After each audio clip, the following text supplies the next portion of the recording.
আন্তর্জাতিক অপরাধ ট্রাইব্যুনাল কর্তৃক গুম, খুন ও গণহত্যার ৩টি মামলায় এখন পর্যন্ত ২৫ জন সামরিক কর্মকর্তার বিরুদ্ধে গ্রেফতারি পরোয়ানা জারি করা হয়েছে।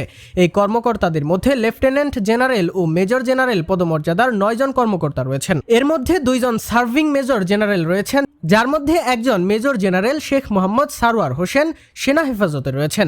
অপরজন শেখ হাসিনার সাবেক মিলিটারি সেক্রেটারি মেজর জেনারেল কবির আহমেদ পালিয়ে গিয়েছেন। অবসরপ্রাপ্ত লেফটেন্যান্ট জেনারেল ও মেজর জেনারেলের বাকি সবাই পালিয়ে গিয়েছেন।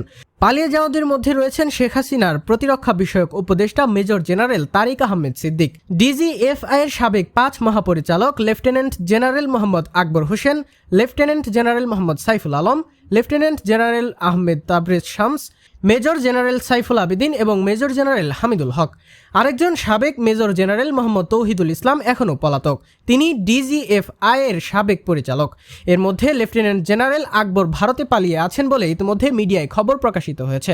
পলাতক বাকি জেনারেলদের অবস্থান জানা যায়নি। স্বৈরাচারী শেখ হাসিনা সরকারের 15.5 বছরে গুম, খুনের 2 মামলায় গত 8 অক্টোবর ওয়ারেন্ট ইস্যু হওয়া 30 আসামির মধ্যে এক মামলায় 17 জন এবং আরেক মামলায় 13 জন আসামি।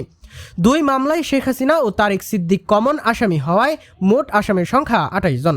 এর মধ্যে সেনাবাহিনীর কর্মকর্তা 23 জন। এছাড়া ট্রাইব্যুনালে একই দিনে জুলাই গণহত্যার রামপুরায় 28 জনকে হত্যার দায়ে অভিযোগ দায়ের ওয়ারেন্ট ইস্যু হওয়ার অপর মামলায় 4 জন আসামি। এর মধ্যে 2 জন সেনা কর্মকর্তা। এরা হলেন লেফটেন্যান্ট কর্নেল রিদওয়ান ও লেফটেন্যান্ট কর্নেল মুন। তারা 2 জন বিজিবির কর্মকর্তা এবং এই মামলার অপর 2 আসামি পুলিশের সদস্য।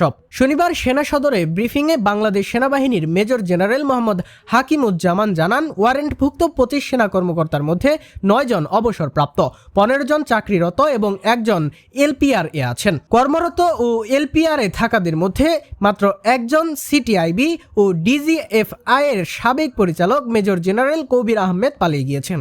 বাকি 15 জন তাদের হেফাজতে আছেন। ব্রিফিংয়ে 15 জনের নাম উল্লেখ করা হয়নি, তবে ট্রাইব্যুনালে ওয়ারেন্ট কপির সাথে বিশ্লেষণ করে যে তথ্য পাওয়া গিয়েছে সে অনুসারে বর্তমানে সেনা হেফাজতে থাকা কর্মরত সেনা কর্মকর্তারা হলেন 1 সিটিআইবি ও ডিজিএফআই এর সাবেক পরিচালক major general Sheikh Mohammad Sarwar Hossain, CTIB ও ডিজিএফআই এর সাবেক পরিচালক brigadier general Mohammad Mahbubur Rahman Siddiqui, CTIB ও ডিজিএফআই এর সাবেক পরিচালক ব্রিগেডিয়ার জেনারেল আহমেদ তানভীর মাজাহার সিদ্দিকী, র্যাবের সাবেক অতিরিক্ত মহাপরিচালক ব্রিগেডিয়ার জেনারেল মোহাম্মদ জাহাঙ্গীর আলম, র্যাবের সাবেক অতিরিক্ত মহাপরিচালক ব্রিগেডিয়ার জেনারেল তোফায়েল মুস্তফা সারওয়ার, র্যাবের সাবেক অতিরিক্ত মহাপরিচালক কর্নেল KM আজাদ, র্যাবের সাবেক অতিরিক্ত মহাপরিচালক ব্রিগেডিয়ার জেনারেল মোহাম্মদ কামরুল হাসান, র্যাবের সাবেক অতিরিক্ত মহাপরিচালক ব্রিগেডিয়ার জেনারেল মোহাম্মদ মাহবুব আলম, র্যাবের সাবেক অতিরিক্ত মহাপরিচালক কর্নেল আনোয়ার লতিফ খান, র্যাবের সাবেক অতিরিক্ত মহাপরিচালক কর্নেল আবদুল্লাহ আল মোমেন, র্যাবের সাবেক পরিচালক লেফটেন্যান্ট কর্নেল মোহাম্মদ সারওয়ার বিন কাশেম, র্যাবের সাবেক পরিচালক লেফটেন্যান্ট কর্নেল মোহাম্মদ মশিউর রহমান জুয়েল, র্যাবের সাবেক পরিচালক লেফটেন্যান্ট কর্নেল সাইফুল ইসলাম সুমন এবং বিজিবি 2 কর্মকর্তা লেফটেন্যান্ট কর্নেল রিদওয়ান এবং লেফটেন্যান্ট কর্নেল মুন।